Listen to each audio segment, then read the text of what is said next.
지난주에 우리가 기도원을 하나님께서 큰 용사로 부르시는 것을 보았어요.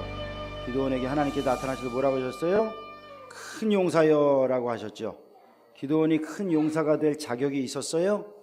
자격이 없었어요. 그렇죠? 자격이 없는데 큰 용사라고 부르셨어요. 자, 여러분 300 하면은 뭐가 생각납니까? 300 하는데 영화 300이 먼저 떠오르는 사람은 성경보다는 영화를 더 좋아하는 겁니다. 영화 300 있었잖아요. 그렇죠? 근데 세상 사람들은 300 하면은 기도원 300 용사가 아니라 영화 300을 떠오르죠.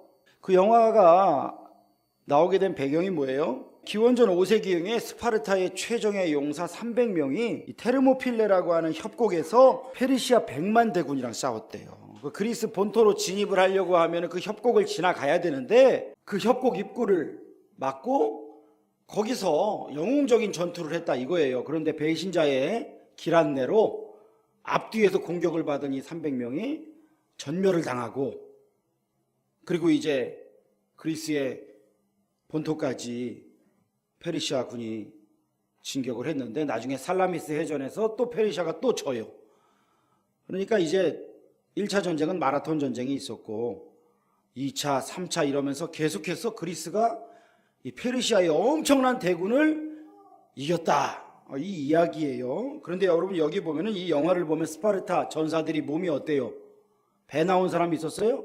어마어마해요. 그렇죠? 갑바, 왕차, 이게 뭐 그 사람들이 그 영화를 찍기 위해서 몇 달 전부터요 운동을 했대요. 이 영화는요 이 몸을 보여줘야 되는 영화였거든요. 이 영화는 작품성은 전혀 없는 영화예요.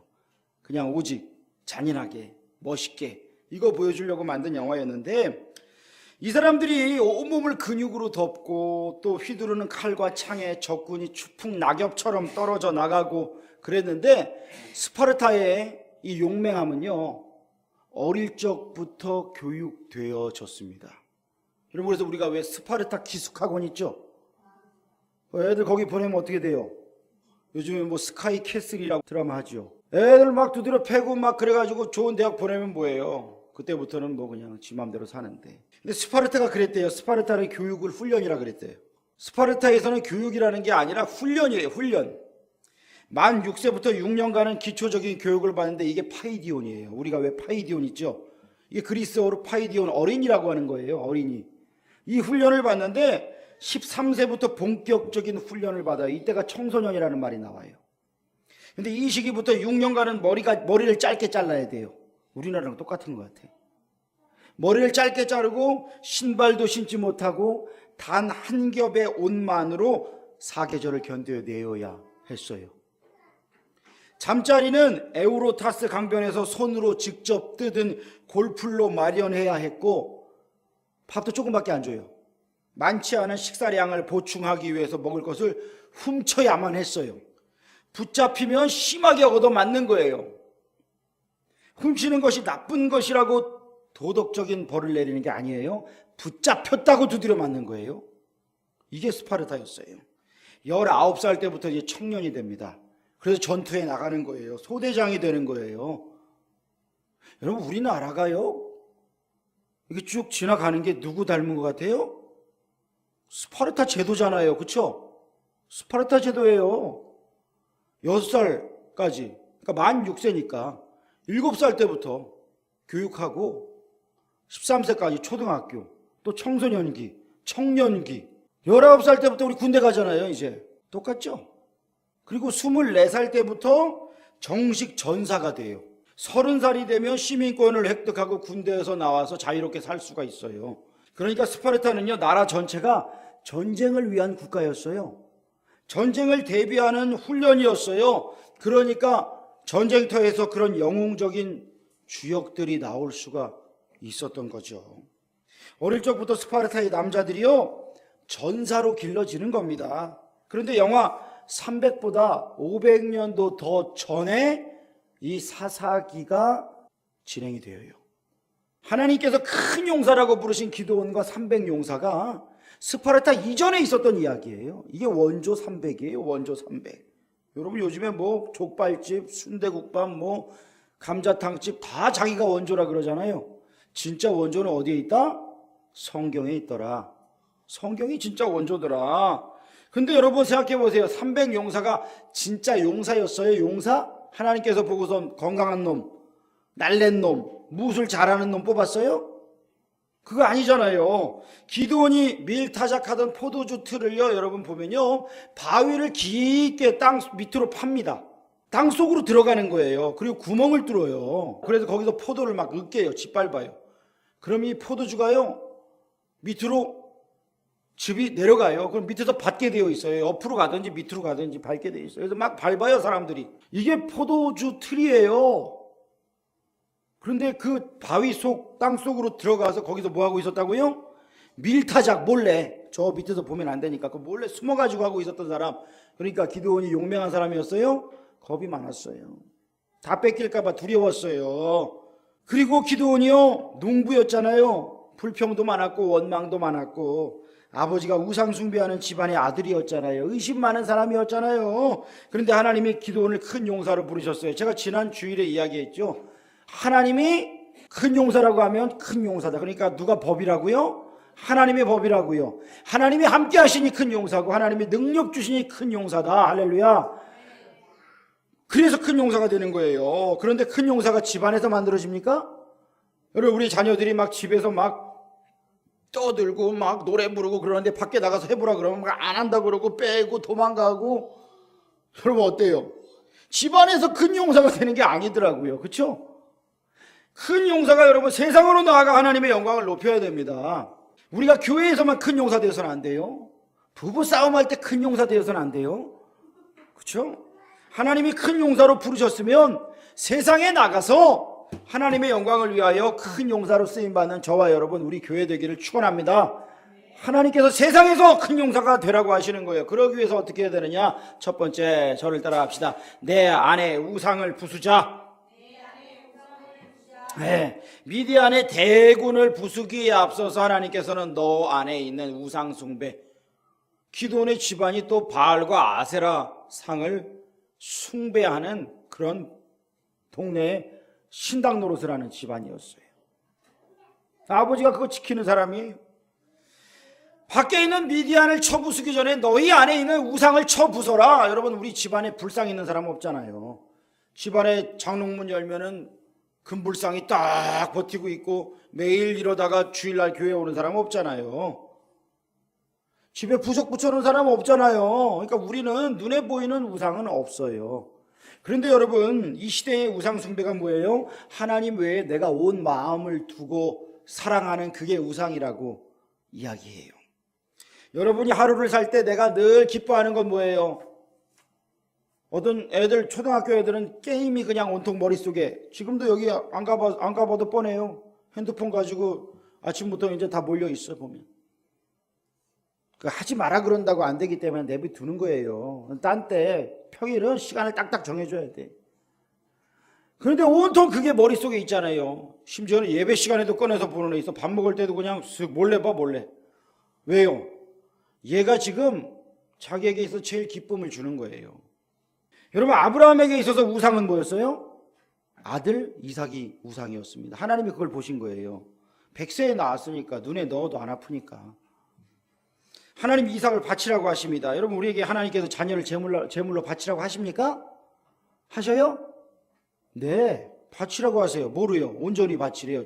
번제로 바치래요. 번제로 바치래요. 뭐 진짜 자녀를 배를 갈라갖고 태워 죽이라고 하는 게 아니라 온전히 이 자녀는 누구 거라고요? 하나님 것이라고요. 여러분, 이거 인정하시기를 축원합니다. 하나님의 자녀예요. 하나님의 자녀를 나에게 맡겨주신 거예요. 내 마음대로가 아니에요. 그래서 하나님의 뜻대로 자녀를 양육하는 거예요. 이게 참된 부모예요. 하나님 자녀예요. 이게 오랜 불임 끝에 자녀를 낳은 부모가 쌍둥이를 낳았어요. 눈에 넣어도 아프지 않아요. 근데 하나이는 성격이 삐뚤어지고 하나이는 자폐 증상을 나타내요. 왜요? 찾아보니까 부모가 자기 뜻대로 자기 마음대로 자녀를 키운 거예요. 거기서 만족감과 기쁨을 느꼈어요. 그게 우상숭배예요. 그게. 하나님은 우리에게 네 자녀를 네 뜻대로 만들어가는 데서 오는 그 기쁨, 그게 우상숭배라고 말씀하셔요. 야곱이 외삼촌 집에 가서 한눈에 라헬에게 반했어요. 라헬을 위해 내가 7년을 일하겠습니다 그랬어요. 사랑에 눈이 멀었어요. 사랑은 참 좋은 건데 사랑에 눈이 멀었어요. 그리고 첫날 밤만 생각했어요. 판타지로 가득했어요. 그런데 눈을 딱 뜨고 다음날 일어나 보니까 뭐예요? 술에 취해가지고 그냥 첫날 밤을 어떻게 치렀는지 다음날 일어나 보니까 거들떠도 보지 않았던 레아가 있는 거예요. 얼마나 취했으면 그것도 못 알아봐. 야곱에게 있어서 우상은 뭐였어요? 낭만적 사랑과 성적인 판타지가 우상이었어요. 여러분, 많은 사람들이 청년 때 신앙생활을 잘합니다. 그런데 결혼하고 나면 그 신앙이 어디에 가는지 모르는 사람이 많아요. 그냥 미지근해져요. 그래서 목사님, 저도 옛날에는요 교사도 했고 뭣도 했어요, 그렇게 이야기해요. 지금은 어디 갔어요? 지금은 나에게 가정을 주셨으니까 가정이 최고래. 여러분, 가정이 우상이 되면 안 됩니다. 가정을 잘 돌봐야 돼요. 가정을 버리라는 얘기가 아니에요. 요즘에 가정사역 참 얘기 많이 하는데, 가정사역은 중요한 거지만 하나님보다 가정이 더 우선시되면 안 되는 거예요. 그런데 이 세상이 자꾸 가정의 행복, 그게 먼저라는 거예요. 그럼 가정을 언제까지 우리가 잘 케어해야 돼요? 죽을 때까지지 뭐. 언제 애들 초등학교 때만 해요? 중학교 때만 해요? 아니죠.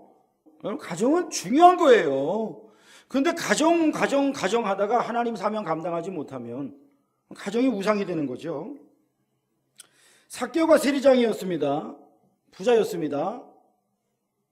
그런데 민족의 배신자여 앞잡이였고 사람들에게 돈을 많이 갈취했는데 그에게 돈이 우상이었잖아요. 돈이 제일 좋았어요.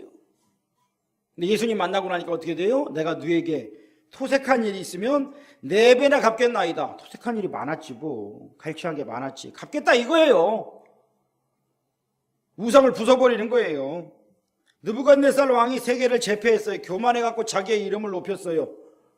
근데 하나님께서 그를 미치광이로 만들어갖고 1년 동안 헤매게 만들어버리잖아요. 정치적인 성공이 우상이 된 거예요. 여러분, 정치인들이 예수 믿는다는 기독교인이 많아요. 근데 그 중에 가짜가 많아요. 뭐예요? 큰 교회 가가지고 교직을 걸어놓는 거예요. 등록을 하는 거예요. 이번에 경남 교육감도 서문학교에 교인 등록했다가 경남 학생인권조례, 말 같지도 않은 이상한 조례 하던 사람이 그거 하는 거는 정치적인 이유가 있는 거 아니에요. 그래서 서문학교에서 교인 취소를 해버렸대. 가짜라 이거죠. 당신이 교인 되려고 하는 거는 진실되는 의도가 아니다. 여러분, 일반인들이요, 그런 사람들이 있어요. 왜? 장사하려고 큰 교회 간다는 사람들 있죠? 네, 많아요. 근데 또 거기 가가지고 당신 장사하려고 우리 교회 왔지? 이러는 사람들이 또 있어요. 교인들 중에. 참 사람들이요 그래요. 근데 우리 주변에는요 순수하지 않은 의도로 교회에 나오는 사람이 있어요. 뭐 장사하려고, 사람 많으니까. 그 사람 많아요. 그걸 가지고 다 당신 이래서 왔지? 이래서 내보내면 안 되죠. 근데 이제 이 교육감 같은 경우에는 그랬어요. 여러분, 하나님께서요 권력이 어디에서 나오냐? 하나님이 허락하시고 하나님의 뜻 가운데서 권력이 나오는 것인데 네가 교만해져서 네 것이라고 하는구나. 그래서 하나님이 치셔요. 하나님이 치셔요. 이게 우상이라는 거예요. 요나가요, 하나님께서 니느웨로 가라 그랬는데 다시스로 도망가요. 왜요? 나 거기 가는 거 싫어요. 나는 내가 좋아하는 사역할래요. 이러는 거예요. 여러분, 주의 몸된 교회에서 일을 하면서 하나님 나라 사역을 하면서 때로는요 내가요 하기 싫은 일도 있어요. 여러분, 우리 교회 뭐 크지 않으니까 1인 다역을 해야 돼요. 그렇죠? 다역을 해야 교회가 돌아가죠. 주일날이라도 해야 돼요. 근데 여러분, 그러면서 아니 난 이 사역을 못하겠습니다. 저는 고급입니다. 저는 세상에서 그래도 직위가 이 정도입니다. 이렇게 말한다면 여러분, 그게 우상인 거예요. 그게 우상입니다. 요나가 좋아했던 게 뭐냐 하면 내가 기뻐하는 내 사역할 겁니다. 하나님, 이거였어요. 그런데 하나님께서 어떻게 해요? 풍랑 가운데 바다로 던져지게 하시고 물고기 뱃속에 있게 하시고 그 속에서 회개한다고 하긴 하였지만 지적인 회개만 해요. 여러분, 회개는요 지적인 회개 플러스 감정적인 통회 자복이 반드시 들어가야 됩니다. 통회 자복이 없는 회개는 가짜예요. 잘못했어요. 이거 가짜예요. 여러분, 통회 자복해야 돼요. 눈물로 하나님 앞에 기도해야 되는 거예요. 그러니까 요나가 니느웨 백성들이 회개하니까 막 기분 나빠하잖아요. 기분 나빠해요. 이게 요나의 사역이 우상이 돼버리는 거예요. 사랑하는 성도 여러분, 하나님께서요 우리에게요 내가 너를 큰 용사로 부른다 라고 말할 때 큰 용사, 세상에 나가 이제 큰 용사로 쓰임받기 위해서는 내 안에 있는 우상을 때려 부숴야 됩니다. 그게 뭡니까? 돈이나 성이나 드라마, TV, 게임, 주식, 스포츠도 있어요. 내가 좋아갖고 환장해하는 그거. 어떤 사람은 막 그냥 일 중독도 있어요. 공부가 우상인 사람도 있죠. 성공이 우상이고요. 이 모든 게 우상이에요. 술, 세상적인 쾌락, 이게 다 우상이 될 수 있어요. 여러분, 이것을요 죽이라고 하시는 거예요. 근데 이걸 어떻게 죽여요? 하나님 죽였는데 또 살아나네요. 하나님 죽였는데 그놈이 또 그러네요. 어떻게 해야 돼요? 예수님으로 덮으시기를 축원합니다. 위의 것을 생각하라 그랬어요. 저를 따라합시다. 위의 것을 생각하라. 네, 땅의 것을 죽이고 위의 것을 생각하라. 우리는 땅에 사는 사람들이지만 위의 것을 바라보면서 이 땅을 걸어가는 거예요. 주님이 나를 얼마나 사랑하시는가. 주님이 나를 지옥에서 건지셔서 천국으로 옮기셨는데 내가 매일 세상 쾌락만 기뻐하며 산다면 하나님 나라에 나는 받을 상급이 하나도 없는 거예요. 하나님의 것을 상급을 바라보면서 살아가야 되는 거예요. 예수님은 세상 그 어떤 우상보다 더 좋은 분이세요. 세상 그 어떤 우상보다 나를 사랑하고 보호하시는, 인도하시는, 나에게 영원한 기쁨을 주는 분이 우리 예수님이시잖아요. 바로 그 예수님과 더불어 감사와 기쁨을 누리시기를 축복합니다. 두 번째, 진짜 300 용사로 쓰임받기 위해서는 어떻게 해야 되느냐. 저를 따라합시다. 내 안에 수치를 태워라.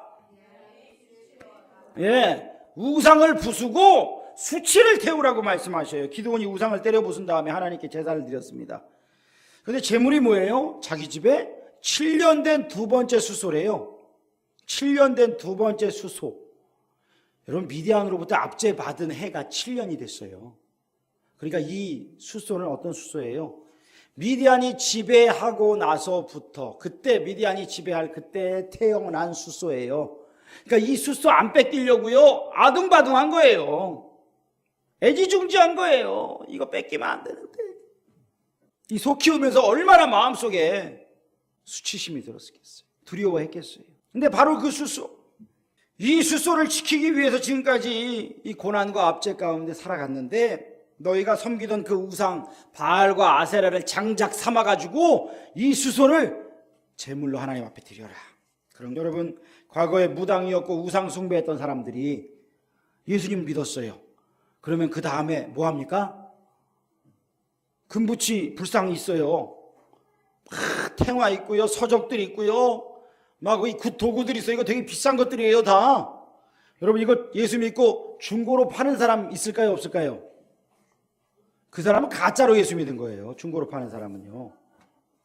진짜 예수 믿는 사람들은 어떻게 해요? 그거 다 불태워버려요. 불태워버려요. 왜? 내가 그동안 귀신에게 속아가지고 살았구나. 내가 그동안 마귀에게 묶여서 살았구나. 내 수치를 불태워버리겠다. 다 태워버리는 거예요. 우상을 태우는 거지만 또한 내 안에 수치, 그동안 압제받았던 억울한 것들, 그걸 다 태워버리는 거예요. 여러분, 브라이언 박 목사님의 간증 우리가 다니엘 기도회 때 들었잖아요. 이분이요, 어릴 적에 집안이 부적이 너무 많은 집이었대요. 그게 벽지인 줄 알았대잖아요. 너무 많아서. 그런 집에 살다가 어릴 적 꿈이 단 하나, 부자 되는 것. 부자 되는 것. 그리고 6남매의 막내로 태어났는데 중3 때 미국으로 이민 가서 오직 돈 많이 버는 것, 이게 자기 인생 최고의 목적으로 살았는데 인생의 전부를 그냥 일하며 살았어요. 10대 때부터 알바를 했어요. 미국에서 10등 안에 드는 명문대를 들어갔어요. 이를 악물고 공부하며 일을 해서 돈을 벌었어요. 열심히 일한 자신에게 BMW를 선물로, 자기가 자기에게 선물로 줬어요. 로스쿨에 가면 보니까 변호사들이 잘 나가더라. 모델 같은 여자친구들을 얻고 돈을 막 쓰면서 살더라. 그래서 로스쿨 가려고 했다가 보니까 월가, 미국의 증권가, 이 월가 사람들이 보니까 더 잘 나가더라. 그래서 가는 길을 바꿔가지고 월가에 진출을 하잖아요. 하루에 20시간씩 일을 했대요. 오직 돈 때문에. 20시간. 이게 말이 돼요? 오직 돈 벌려고 회사에서 26살에 부사장직을 얻었어요. 엄청난 연봉과 연봉보다 많은 보너스를 받고 세상 사람들이 부러워하는 그런 인생을 살았어요. 그가 당시에 이 세상에서 돈 버는 게 가장 쉬운 일이다. 이 세상에서 돈 버는 게 가장 쉬운 일이다 라고 살았대요. 하루 일당으로 집 몇 채를 살 돈을 벌었고 저처럼 돈 못 버는 사람을 경멸했대요. 어떻게 하면 돈을 못 벌 수 있냐 이렇게 얘기했다는 거예요. 그런데 아무리 돈을 벌고 칭찬을 받아도 채워지지 않는 공허함이 그 안에 있었어요. 술과 마약으로 채워보려고 했고 돈을 쓰고 또 써도 채워지지 않았어요. 20년이 넘는 시간을 돈과 향락과 교만함과 알코올 중독과 마약 중독으로 이 사람이 살았어요. 마음은 우울했고 머릿속에는 오직 생각 하나밖에 없었대요. 어떻게 하면 죽을 수 있을까? 자살할 생각만 했대요. 어떻게 하면 죽을 수 있을까? 세상적인 쾌락과 돈은 얻었지만 그 속은 누가 지배해요? 마귀가 지배한 거예요. 마귀가 그를 지옥으로 끌고 가려고 했던 거예요. 건강은 계속 나빠졌고 허리 디스크와 협착증과 천식과 위와 간이 안 좋아져서 음식도 잘 못 먹었고 피부병도 있었고 하루에 진통제 20알 이상을 먹어야 됐대요. 얼마나 불쌍한 사람이에요. 교만함이 넘쳤고 폭력적인 모습 가운데 예수 믿는 자들을 조롱하고 핍박하면서도 마음속으로는 어떻게 하면 죽을 수 있을까? 이 생각만 하고 살았다 이거예요. 그런데 1994년 6월 17일에 자신의 문제를 정확히 알고 한순간에 마약을 끊을 수 있고 존재의 목적을 알게 해주신 예수 그리스도를 만나게 됩니다. 그리고 그때부터 그는 예수님을 증거하는 삶을 살게 되면서 신학을 합니다. 그리고 목회자로 지금 쓰임받고 있어요. 그의 과거 인생의 모토가 오직 돈이었습니다. 그런데 지금은 오직 예수예요. 오직 예수. 지금은 오직 예수 그리스도만 자랑합니다. 그를 묶고 있던 우상들이 그에게 주었던 그 수치를 흔적도 없이 다 태워버린 거예요. 사랑하는 성도 여러분, 우리가 성령의 불을 경험하기를 축원합니다. 성령의 불을 경험했으면 그 불로 죄악을 태워버려야 돼요. 말씀 시간에 은혜 받고 너무 좋았어요. 이거 아니에요. 이거 끝나면 안 돼요. 성령의 불로 내 모든 죄악을 태워버려야 돼요. 그리고 하나님을 배신했던 그 쾌락이 주었던 그 수치를 태워버려야 돼요. 하나님의 임재를 경험했으면 지난 시절에 비겁하고 위축됐던 내 삶의 모든 더러운 흔적들을 태워버리는 거예요. 하나님을 대체하여 우상을 섬기고 세상에 짓밟히고 원수 마귀에게 짓눌려 살아갔던 그 수치를 불태워 버리는 거예요. 바알과 아세라가 주는 게 뭐예요? 돈이에요. 세상 물질이에요. 쾌락이에요. 바로 그 가치, 세상적 가치, 하나님이 주실 때는 복이지만 마귀가 그거 갖다 주면 여러분 그거는 우리에게 올무가 되는 거예요. 마귀가 주는 그 모든 더러운 것들을 다 태워버리시고 수치를 불태워버리는 우리 모두가 되기를 주의 이름으로 축원합니다. 하나님이 복 주시는 분이셔요. 하나님을 의지해야 됩니다. 세 번째 저를 따라 합시다. 하나님이 쓰시는 그 소수가 되어라. 네. 여러분 다수결의 원칙이 민주주의잖아요. 민주주의는 다수결이에요. 그래서 많은 사람이 가는 쪽이 옳다는 거예요. 근데 여러분 많은 사람이 간다고 다 옳아요? 아니에요. 그렇죠? 꼭 그렇진 않아요. 하나님의 나라는 그렇지 않아요. 하나님의 나라는 좁은 길이에요. 좁은 문이에요. 그래서 천국으로 들어가는 사람은 많지 않다고 말씀하시는 거예요. 여러분 지금 신천지 이단이 14만 4천을 주장하다가 20만이 넘었어요. 그들이 그랬어요. 우리가 14만 4천이 되면 순교자의 영이 우리 위에 임해서 자기들 위에 임한다 이거예요. 자기들이 영생한다 이렇게 얘기를 해요. 이상한 소리를 했어요. 14만 4천을 넘었어요. 하도 거짓말로 하고 속이고. 여러분 어떤 데는요 건물이 1층부터 끝층까지가 다 신천지래요. 문화센터부터 해서 무슨 가게하고 위에는 무슨 자기네들 성경 공부하고 해갖고 문화센터 별의별 거 다 있잖아요. 문화센터에서 하는 거 비누 만들고 뜨개질하고 뭐하고 무슨 심리검사하고 이 모든 이것저것 다 해갖고 세상으로. 여러분 신천지는요 나가면요 이 세상에 정말 너무나 많이 존재하는 문화센터 가면 다 들어가 있대요. 그 속에서 사람들 꼬셔가지고 유혹해가지고 미혹해가지고 데리고 가서 엉터리 성경 공부시키고 유혹해서 사람들을 늘렸어요. 숫자가 많아요. 우리보다 많아요. 그렇죠?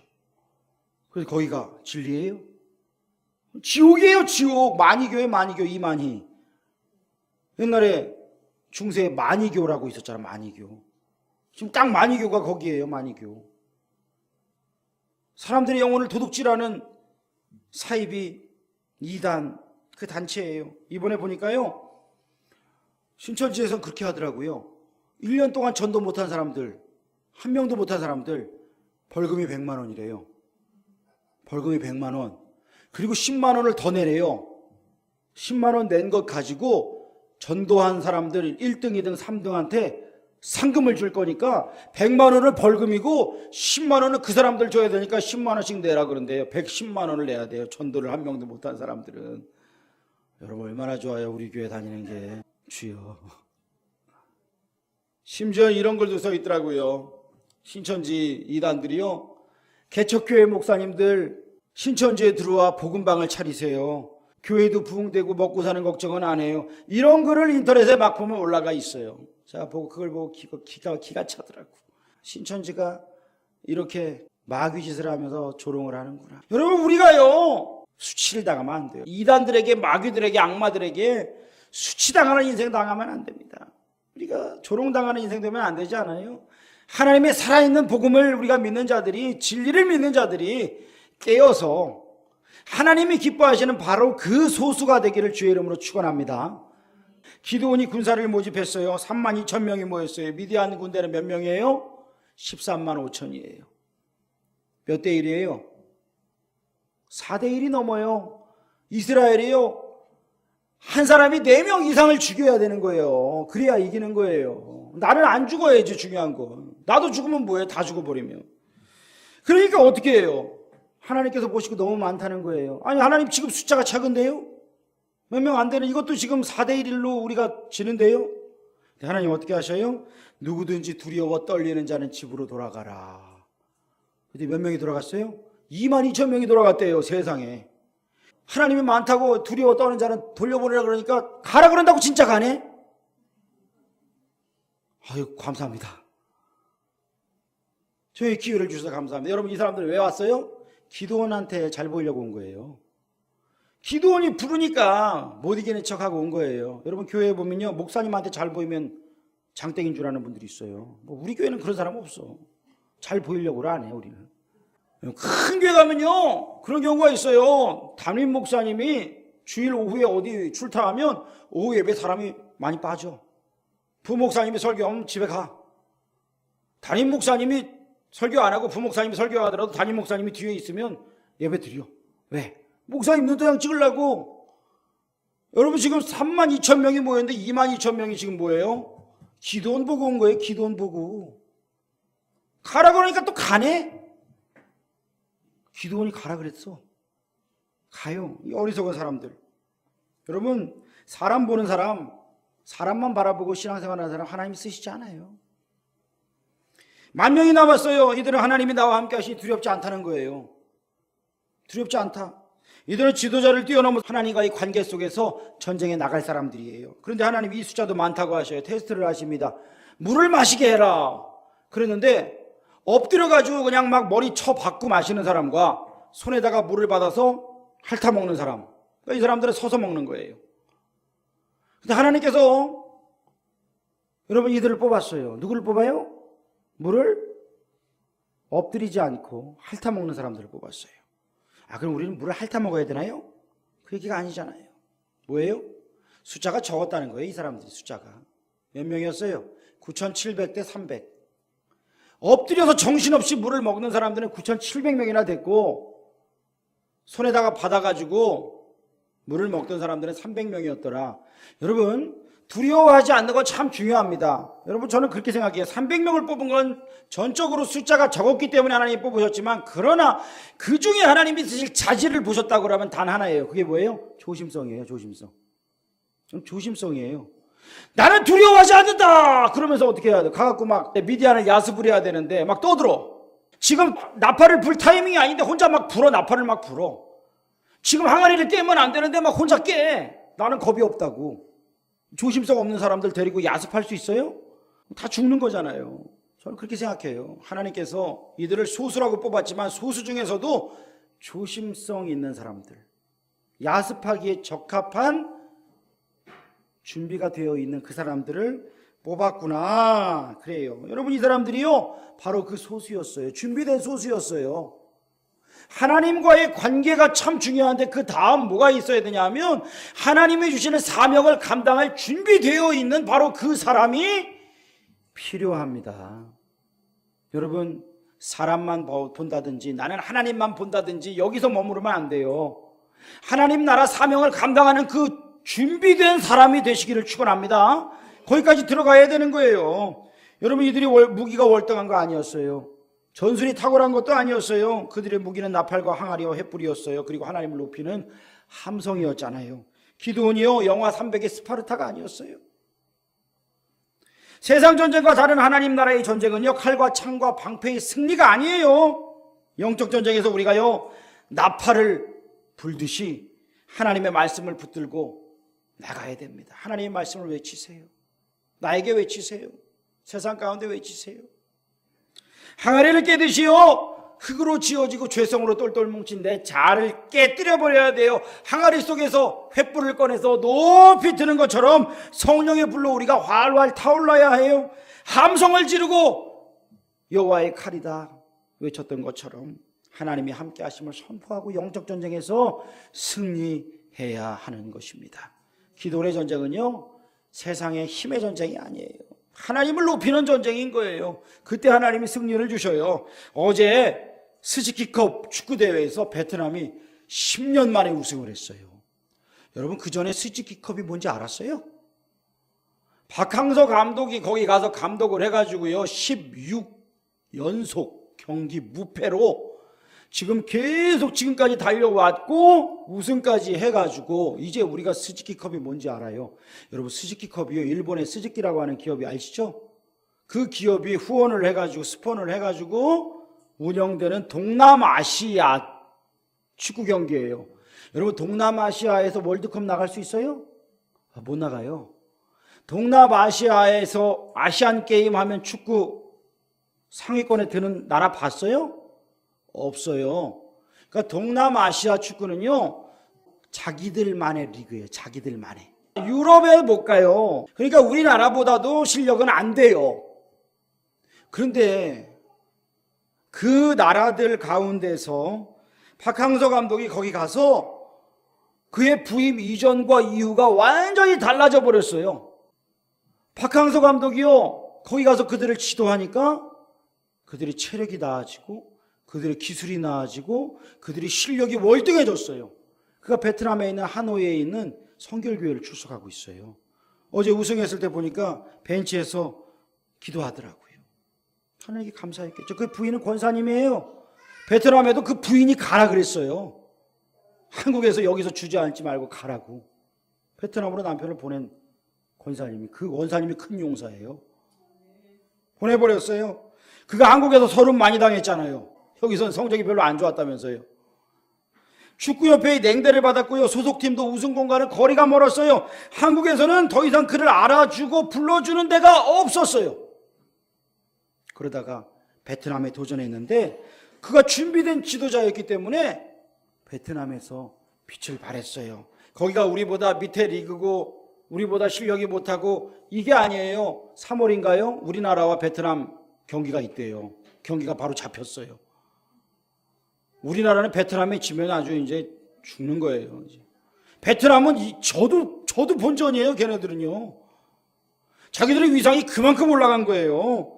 저는 그가 기자회견 때요, 하나님께 영광 돌리기를 참 진심으로 바랍니다. 근데 어제 보니까 이제 기자회견을 이제 했어요. 그랬더니 이 모든 영광을 베트남 국민들에게 돌린다고 그랬더라고요. 아직 기도를 좀 덜 했어 보니까. 하나님께 영광 돌리고 베트남 국민들의 성원으로 우리가 힘을 얻었습니다. 이렇게 얘기를 해야지. 아직 좀 기도가 부족한 것 같아. 여러분, 그가 불교 국가인 베트남에서 그렇게 성공했었던 것, 기도하면서 예배드리면서 성결교회 출석하는데 조용히 와서, 그냥 성격이 그런 것 같아, 조용히 와서 기도하고 예배드리고 조용히 간대요. 어쨌든 그가 베트남에서 선교할 수 있는 기회라고 저는 생각을 해요. 축구로. 뭐 저도 괜찮지만 그래도 이기면 세상 사람들이, 여러분, 세상 사람들은 지면은 별로 안 좋아하잖아요. 우리도 지면 별로 안 좋아하고. 하나님께 큰 영광을 돌릴 수 있는 지금 기회에 그가 선교했으면 좋겠어요. 그의 열정, 그의 신앙. 그가 인정받지 못하던 때가 있었지만 하나님이 그를 쓰시니까 놀라운 열매로 그에게 맺혀주셨어요. 여러분, 기드온이요 분명히 겁쟁이였고 불평불만 많은 사람이었는데 갑자기 하나님이 큰 용사라고 하시니까 어떻게 사람이 변해요? 의심이 점점 믿음으로 변화되고 용기로 변화되고 확신의 사람으로 변화돼요. 이게 나중에 잘못 가갖고 이제 교만하게 돼요. 이게 이제 문제가 되지만 그 전까지 여러분, 기드온은 정말 믿음의 사람이었어요. 여러분, 우리가요 순종할 때에 하나님께서 진짜 큰 용사로 사용하심을 믿으시길 축원합니다. 순종할 때 큰 용사가 되는 거예요. 세상의 조롱과 세상의 공격, 그게 법이 아니라 그랬습니다. 우리에게 외치는 세상의 소리가 법이 아닙니다. 하나님의 부르심, 하나님의 음성이 나에게 법입니다. 믿으시길 축원합니다. 하나님의 음성을 믿을 때에 평안이 임합니다. 하나님의 음성에 순종할 때에 300명으로 13만 5천을 쳐 부숴버리는데 지들끼리 죽이더래요. 지들끼리 이제 막 밤에 정신없이. 그리고 다 도망갔어. 성도 여러분, 내 힘으로 사시겠습니까? 아니면 하나님의 능력으로 사시겠습니까? 온전히 하나님께 순종하여서 하나님이 쓰시는 그런 큰 용사로 쓰임받기를 주의 이름으로 축원합니다. 기도하겠습니다. 하나님 아버지, 너는 큰 용사다 말씀하셨는데 세상에 나가 주님 앞에 그리고 세상 가운데 큰 용사로 드러나기 위해서 아버지 내 안에 우상을 태우고 아버지 내 안에 수치를 태워버리고 하나님 아버지, 하나님이 쓰시는 바로 그 소수가 될 수 있도록 진리 가운데 믿음 가운데 살아가는 그 소수가 될 수 있도록 하나님, 우리가 헌신합니다. 우리를 붙들어 주시고 사용하여 주시고 하나님이 기뻐하시는 바로 그 큰 용사들로 우리를 사용하여 주시옵소서. 예수님의 이름으로 기도합니다. 아멘.